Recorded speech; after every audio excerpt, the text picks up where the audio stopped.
Cordial saludo, mi nombre es Luz Elena León. Quiero con ustedes compartir el día de hoy las etapas de la contratación directa. Para este caso voy a utilizar la metodología de la explicación detallada de cada una de las etapas y voy a buscar adentrar el tema para una mayor claridad con un ejemplo hipotético que va a buscar enmarcar cómo se desarrolla cada una de esas etapas. El caso que voy a proponer es la ruptura de una tubería en la autopista norte con calle 116 y cómo es manejado por la empresa de acueducto. Gracias, veamos entonces. Entonces, como preámbulo, vamos a tomar unos tópicos de la modalidad de contratación directa. Dentro de uno de ellos tenemos que es una aplicación que debe ser rápida, incluso emergente, más sin embargo eso no quiere decir que no tenga que cumplir con la rigurosidad de las modelos de contratación, ¿vale? Otro es que el procedimiento es excepcional, más no puede ser improvisado, debe cumplir al igual todas las etapas de las demás modalidades de contratación. Partiendo de esta base, debemos tener en cuenta como fundamento los principios básicos y rectores de la contratación estatal, ¿cuáles? La transparencia, la economía, la selección objetiva, la publicidad, la planeación y la responsabilidad.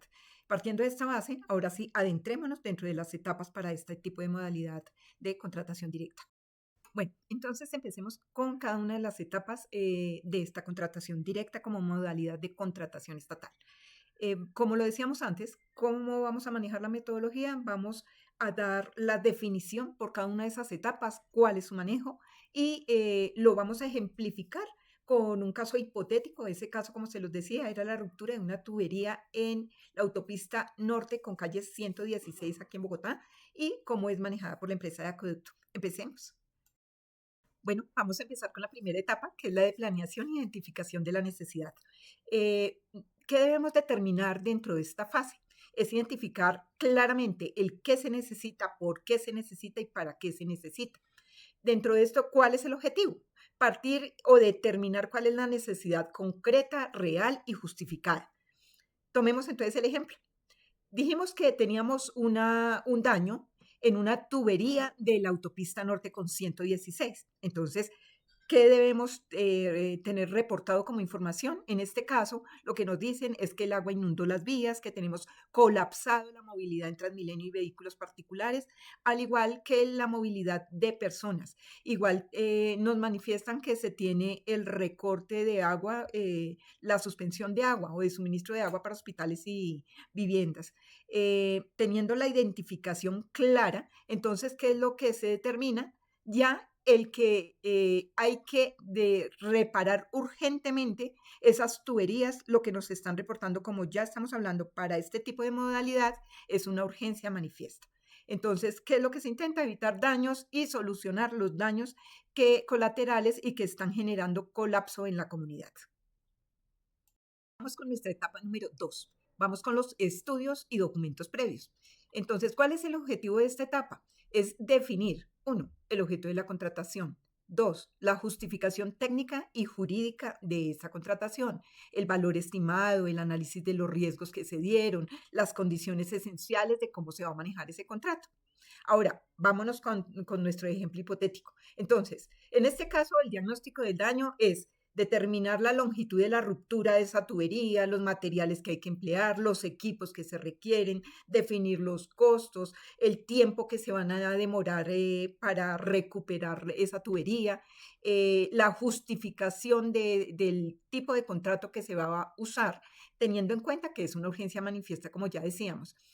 ¿En dónde queda eso? Se elabora un documento que debe ser validado por la sugerencia técnica y jurídica de la entidad. Hasta aquí iría esta etapa. Vamos con la siguiente. Bueno, nos vamos ahora con la etapa número 3, que es la justificación. En esta etapa, lo que se busca es declarar formalmente la modalidad que vamos a utilizar, en este caso la contratación directa. Se maneja mediante un acto administrativo que debe ser ordenado, debe estar direccionado, firmado por el ordenador del gasto.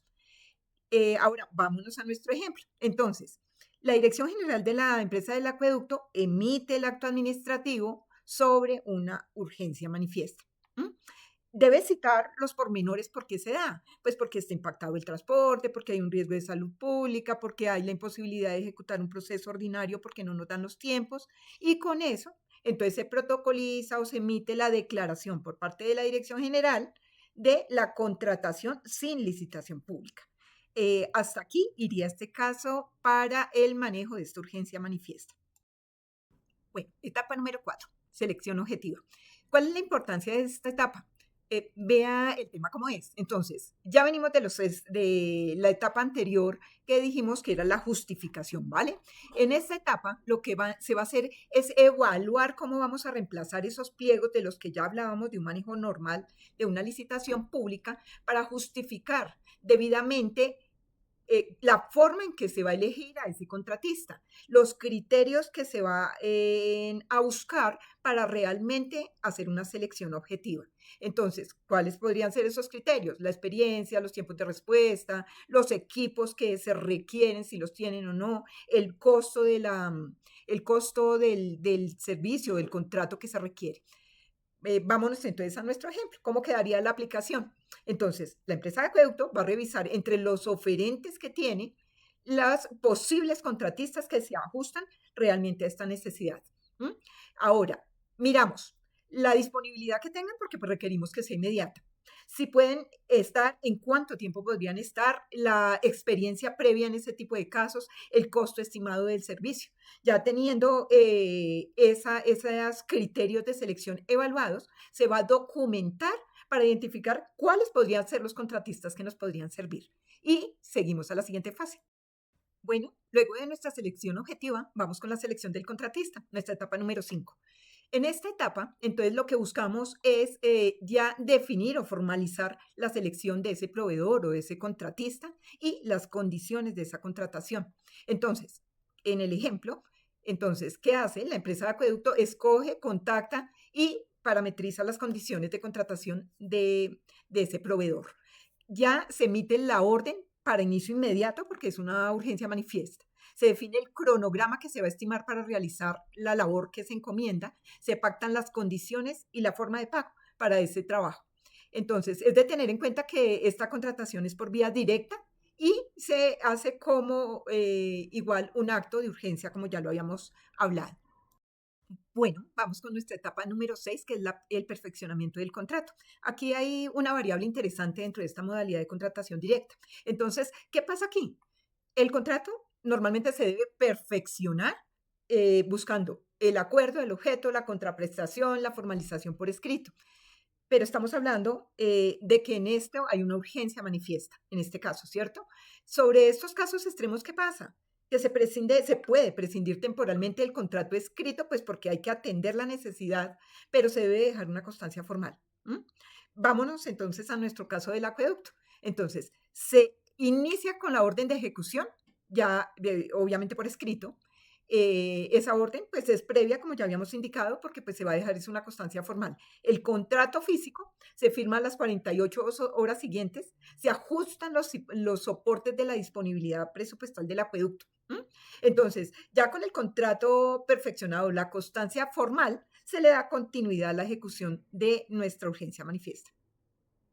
Bueno, vámonos con nuestra etapa número 7, la ejecución del contrato. Entonces, en esa etapa, como su nombre lo indica, se ejecuta la prestación del servicio. Eh, Obviamente, este servicio, más considerando las condiciones de urgencia, deben tener la supervisión constante de la entidad contratante y se debe igualmente dejar radicado la evidencia del cumplimiento de lo pactado en ese contrato. Vale, sobre esto, vámonos entonces a nuestro ejemplo.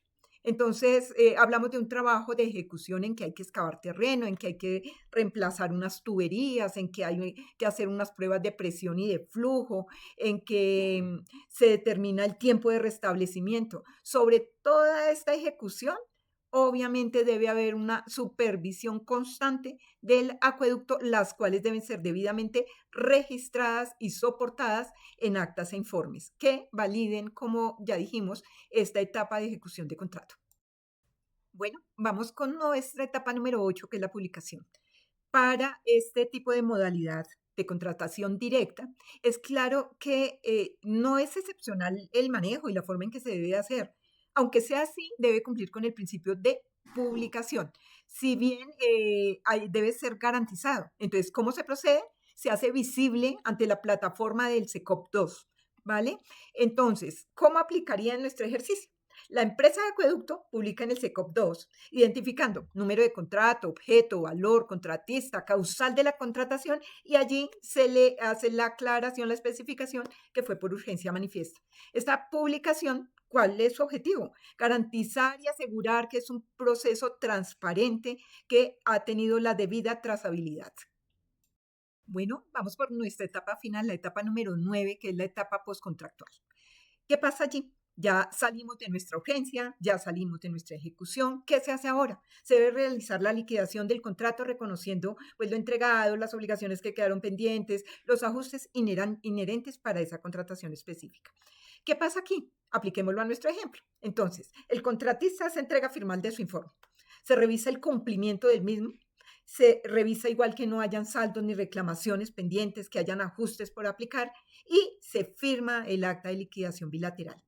Ya terminando esto, podemos decir que se encuentra concluido y que queda cerrado legal y administrativamente esta etapa del proceso. Ya con esto finalizamos la última etapa. Vemos entonces el nivel o las fases específicas con que se cumple dentro del proceso de la contratación directa por urgencia manifiesta, en que vemos y pudimos evidenciar que no se prescinde en el rigor del proceso como tal y en el cumplimiento de las etapas.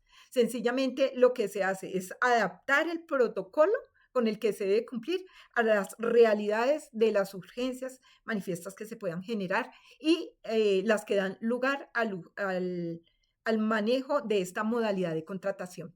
Hasta aquí terminamos con nuestras etapas de contratación y pasamos al siguiente punto. Bueno, vámonos con nuestra parte B, la conclusión sobre la trascendencia contemporánea de la contratación estatal. Miremos 3 tópicos: el funcionamiento, el desarrollo y la ejecución, y los avances tecnológicos. Entonces, si lo vemos desde el punto de vista del funcionamiento, vemos que se constituye este modelo de contratación estatal en la clave del funcionamiento del Estado, por cuanto lo que se intenta o el objetivo es buscar una prestación efectiva de los servicios para los ciudadanos.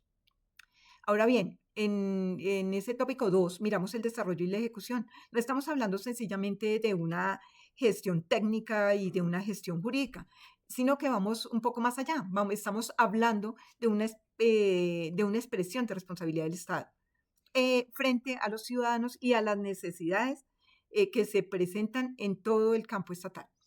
¿Vale? Ahora miremos los avances que ha tenido la contratación estatal en Colombia.